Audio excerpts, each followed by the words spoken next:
સ્વામિનારાયણ ભગવાનના તીર્થધામ વડતાલમાં ખેડા જિલ્લા સહકારી બેંકની 77મી વાર્ષિક સાધારણ સભા યોજાઈ.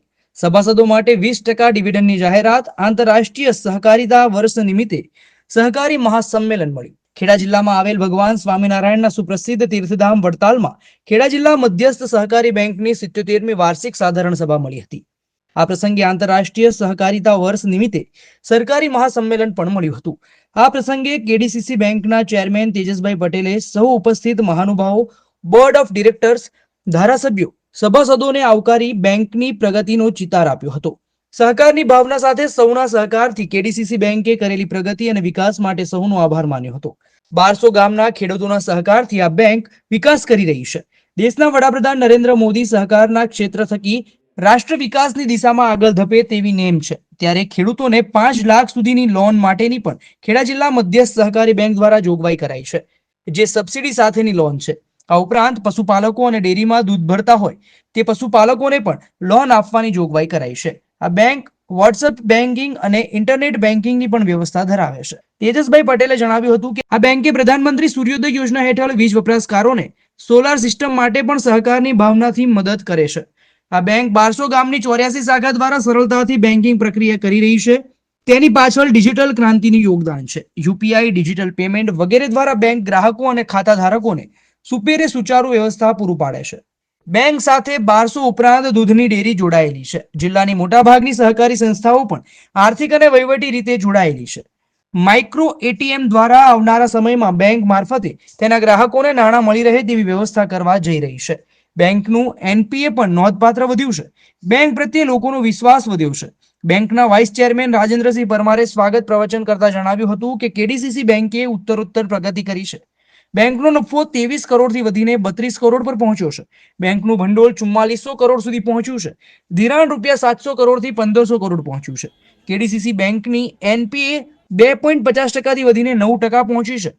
તે જ બાબત બેંકની પ્રગતિ દર્શાવે છે. એટલું જ નહીં, આજની વાર્ષિક સાધારણ સભામાં બેંકના સભાસદો માટે 20% જેટલું માતબર ડિવિડન્ડ જાહેર કરાયું છે.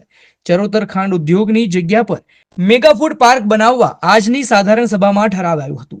બેંકની વાર્ષિક સાધારણ સભામાં અમૂલ ડેરીના ચેરમેન વિપુલભાઈ પટેલ, ધારાસભ્યો પંકજભાઈ દેસાઈ, યોગેન્દ્રસિંહ પરમાર, વડતાલ સ્વામિનારાયણ મંદિરના કોઠારી શાસ્ત્રી દેવપ્રકાશ સ્વામી, ટેમ્પલ બોર્ડના ચેરમેન પૂજ્ય ડોક્ટર સંત સ્વામી, સત્સંગ સભાના અધ્યક્ષ પૂજ્ય નૌતમ સ્વામી સહિત સંતો ઉપસ્થિત રહ્યા હતા. સાધારણ સભા પછી આંતરરાષ્ટ્રીય સહકારિતા વર્ષ 2025 નિમિત્તે યોજાયેલા સહકારી મહાસંમેલનનું ઉપસ્થિત સંતો અને સહકારી અગ્રણીઓએ દીપ પ્રાગટ્ય કરીને ઉદ્ઘાટન કર્યું હતું. આ પ્રસંગે સત્સંગ સભાના અધ્યક્ષ પૂજ્ય નૌતમ સ્વામીએ આશીર્વચન આપતા જણાવ્યું હતું કે ભગવાન સ્વામિનારાયણની ચરણ રજથી પાવન થયેલી આ વડતાલની ભૂમિ છે. અહીંથી સહકારનું ક્ષેત્ર છેવાડાના માનવી સુધી જાય છે. આ જિલ્લો સરદાર સાહેબની ભૂમિ છે. સરદાર પટેલ સાહેબના સામાન્ય ખેડૂત પરિવારે સહકારની ભાવનાથી અંગ્રેજો સામે દેશની આઝાદી માટે લડત આપી હતી. આ સહકારનું ક્ષેત્ર દેશના વડાપ્રધાન નરેન્દ્રભાઈ મોદી અને દેશના સહકારિતા મંત્રી અમિતભાઈ શાહના વિચારો અને પ્રયત્નોથી આગળ ધપી રહ્યું છે. તેમાં ખેડા જિલ્લા મધ્યસ્થ સહકારી બેંક દ્વારા તે દિશામાં વધુને વધુ પ્રગતિ થાય તેવા આશીર્વાદ આપ્યા હતા. વડતાલના ચેરમેન પૂજ્ય ડોક્ટર સ્વામીએ જણાવ્યું હતું કે સ્વામિનારાયણ ભગવાનની આ ભૂમિ પર જેણે જે સંકલ્પો કર્યા છે તે સાકાર થાય છે. ત્યારે કેડીસીસી બેંક અમૂલની જેમ બ્રાન્ડ બેંક બને તેવી શુભેચ્છા અને આશીર્વાદ પાઠવ્યા હતા. આ પ્રસંગે નડિયાદના ધારાસભ્ય પંકજભાઈ દેસાઈએ જણાવ્યું હતું કે કેડીસીસી બેંકે નોંધપાત્ર પ્રગતિ કરી છે. નડિયાદ અને ખેડા જિલ્લાની જનતા માટે સહકારના માધ્યમથી બેંક વિશ્વસનીય સેવા પૂરી પાડી રહી છે. બેંક ઉત્તરોત્તર પ્રગતિ કરે તેવી શુભેચ્છા પાઠવી હતી. આ પ્રસંગે ગુજરાત સ્ટેટ કોઓપરેટિવ બેંકના ચેરમેન અજયભાઈ પટેલ, ગુજરાત વિધાનસભાના ઉપાધ્યક્ષ અને સહકારી અગ્રણી જેઠાભાઈ આહિર વગેરે મહાનુભાવો ઉપસ્થિત રહ્યા હતા. આ પ્રસંગે કેડીસીસી બેંકે અમૂલ ડેરીના પૂર્વ ચેરમેન રામસિંહ પરમારનું સહકારી શિરોમણી એવોર્ડથી સન્માન કર્યું હતું. આ ઉપરાંત આ પ્રસંગે જિલ્લા અને રાજ્ય સરકારી સંસ્થાઓમાં નોંધપાત્ર સેવા આપનાર કેડીસીસી બેંકના પૂર્વ ચેરમેનોનું પણ સહકારિતા શિરોમણી એવોર્ડથી સન્માન કરાયું હતું. આ પ્રસંગે ગુજરાત સ્ટેટ કોઓપરેટિવ બેંકના ચેરમેન અજયભાઈ પટેલે જણાવ્યું હતું કે કેડીસીસી બેંકે જે પ્રગતિ કરી છે તે ઉદાહરણરૂપ છે. ડિજિટલ બેન્કિંગમાં કેડીસીસી બેંકની કામગીરી પ્રેરણાદાયી છે. આપણે સૌએ વિકસિત ભારતના દેશના વડાપ્રધાનના સ્વપ્નને સાકાર કરવા સહકારના ક્ષેત્રને મજબૂત બનાવવાનું છે. સભાના અંતે કેડીસીસી બેંકના વાઇસ ચેરમેન રાજેન્દ્રસિંહ પરમારે સૌનો આભાર માન્યો હતો. આ પ્રસંગે ધારાસભ્યો, સહકારી ક્ષેત્રના અગ્રણીઓ, સભાસદો મોટી સંખ્યામાં ઉપસ્થિત રહ્યા હતા. આજે પવિત્ર વડતાલ મંદિરના સાનિધ્યમાં ખેડા જિલ્લા બેંકની 77મી વાર્ષિક સાધારણ સભા તથા સાથે સાથે આંતરરાષ્ટ્રીય સહકારિતા વર્ષની આ સંયુક્ત મિટિંગમાં જ્યારે સભાસદોની વાત હતી અને આજે ખૂબ બહોળી સંખ્યામાં સભાસદો ઉમટ્યા અને જે ઉત્સાહ હતો એ પ્રમાણે બેંકની જે કામગીરી હતી ત્યાંથી ખૂબ જ પ્રસન્ન હતા. એવું દરેક સભાસદોના અત્યારે તમે પણ નિહાળ્યું હશે કે સભાસદોના મોઢે આજ સુધી કેડીસીની બેંકની શું વ્યાખ્યા હતી ને અત્યારે શું વ્યાખ્યા છે. આજે જ્યારે 2022થી અમારી ટીમે બેંકમાં શરૂઆત કરી તે આજે 2025 દરમિયાન બેંકનો જે નફો 13 કરોડ હતો તે આજે 32 કરોડ જેવી માતબર રકમનો થયો છે. તેવી જ રીતે કાર્ય ભંડોળ પણ ખૂબ જ મોટી પ્રમાણમાં વધ્યું કે જેમ કે 2700 કરોડ હતું એ અત્યારે 4400 કરોડ છે. તેની સાથે સાથે બેંકની એનપીએમાં ધરખમ ઘટાડો કર્યો, જેનો શ્રેય અમારા બેંકના ચેરમેન શ્રી તથા કમિટી સભ્યોનો છે તથા કર્મચારી મંડળનો છે. અને આજે બેંકનું ખૂબ જ સારું આગવું સ્થાન આજે ગુજરાત રાજ્યની હરોળ બેંકોમાં પહોંચ્યું છે. આજે ગુજરાતની સહકારી પ્રવૃત્તિની અંદર 77 વસ્તી સેવા આપતી બૃહદ ખેડા જિલ્લા મધ્યસ્થ સહકારી બેંક, જેના વતી અમૂલનું પણ સામ્રાજ્ય ખૂબ વિરાટ વટવૃક્ષ તરફ બન્યું અને તેવી બેંકની આજની સાધારણ સભા અને તેની સાથે સાથે માનનીય વડાપ્રધાન શ્રી નરેન્દ્ર મોદી સાહેબનું જે વિઝન છે એ વાતને આંતરરાષ્ટ્રીય સહકારિતા વર્ષની ઉજવણીના ભાગરૂપે આજે વડતાલના તીર્થધામમાં મોટા વિશાળ હોલની અંદર 5 થી 6 હજાર જેવી સભાસદ મંડળીઓના હોદ્દેદારો અને બેંકની સાથે ખભે ખભો મિલાવી અને ખાતા ધારકો ઉપસ્થિત રહ્યા હતા. આની સાધારણ સભાની વિશેષતા એ હતી કે 2022 પછી જે નવું બોર્ડ સ્થાપિત થયું ત્યારથી આ બેંકની ઘણી બધી એવી યોજનાઓ જે સામાન્ય માણસ સુધી પહોંચી શકે, ડિજિટલ ભારતની ક્રાંતિ તરફ જઈ શકે અને પેપરલેસ બેન્કિંગ અને લોકોને ધક્કા ના ખાવા પડે, પોતાને સરળતાથી ધિરાણ મળી શકે, ખેડૂતોને સરકારી નીતિ મુજબ 0 રેટ ઓફ ઇન્ટરેસ્ટથી એમને લોન મળી શકે, એ બધા જ વિષયોને આવરી લઈ અને આજે બેંકની 77મી વાર્ષિક સાધારણ સભાની અંદર પ્રથમ ગુજરાતની આ સહકારી બેંકે 20% ડિવિડન્ડ જાહેર કર્યું.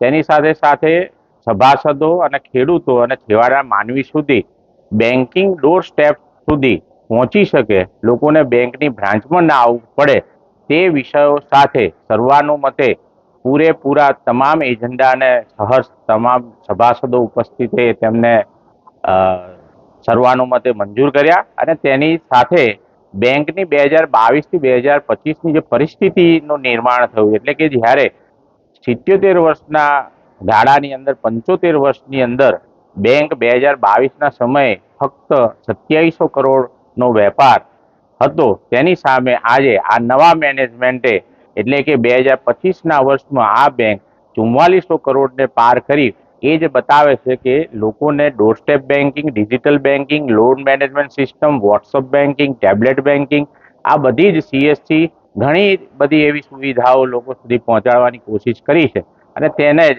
આજે ગુજરાત રાજ્ય સહકારી બેંકના ચેરમેન અજયભાઈ સાહેબ, નાફેડના ચેરમેન અને ગુજરાતના ઉપાધ્યક્ષ વિધાનસભાના જેઠાભાઈ આહિર સાહેબ અને આ તમામ વિસ્તારના તમામ ધારાસભ્યશ્રીઓ અને સહકારી સંસ્થા સાથે જોડાયેલા 101 જેવા સહકારી આગેવાનોના મોટા સમૂહથી આજે 6000 જેવી જનમેદનીને સંબોધિત અને ઇન્ટરનેશનલ કોઓપરેટિવ યર્સની જે ઉજવણી છે લોકો સુધી પહોંચે, સહકારી ક્ષેત્રનો વ્યાપ વધે, તે વિષયને આજે ખૂબ સારી રીતના લીધો.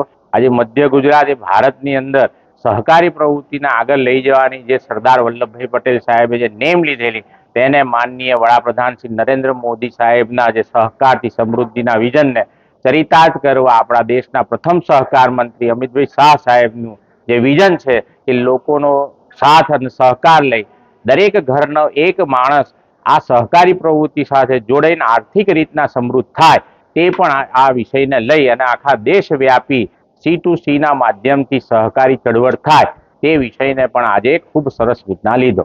તેની અંદર જીએસસી બેંકના ચેરમેન અજયભાઈ સાહેબે પણ સરકારની વિવિધ યોજનાઓને લોકો સુધી પહોંચાડવા માટે પણ સંકલ્પ સર કર્યો અને તેની સાથે સાથે આજે ખૂબ મોટી સંખ્યામાં લોકો ઉપસ્થિત હતા અને જ્યારે સિંદૂર જેવા ઓપરેશનને ખૂબ સરસ રીતના સફળતા મળી ત્યારે આજે રેડ ક્રોસના ચેરમેન અજયભાઈ પોતે ગુજરાત સ્ટેટના હોય અને તેમની આગવી વિચારથી એનો પણ આજે એક કેમ્પ હતો ને ખૂબ મોટો. My school is one such future-ready school where I understand each and every concept taught in the class and don't rote learn, where teachers don't just use books and blackboard to teach but use new ways of teaching and learning like audiovisual learning, activity-based learning and group activities, which enhances my conceptual understanding. My school also teaches coding,